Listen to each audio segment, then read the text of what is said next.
olsun ki başıma papaq qoymuram. Amma şərəfim papağım anamdır mənim. Amma şərəfim papağım anamdır mənim. Zülmət olsa çırağım anamdır mənim. Həmişə arxa dayağım anamdır mənim.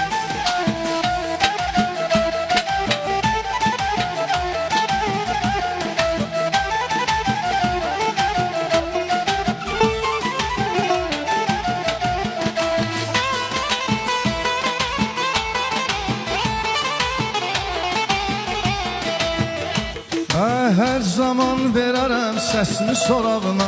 Mən bağlıyam bir dənə onun marağına. Sığınmaram gözəllərin qucağına. Çünki isti qucağım anamdır mənim.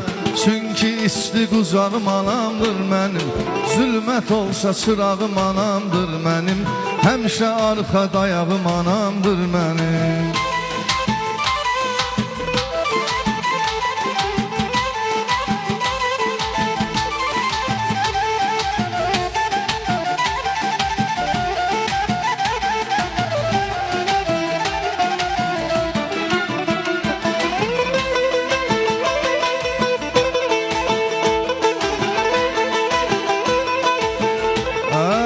Həsrətindən ürəyimi oymuşam.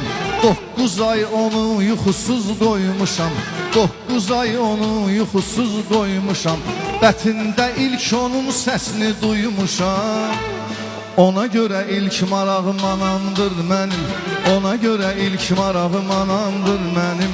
Zülmət olsa çırağım anamdır mənim.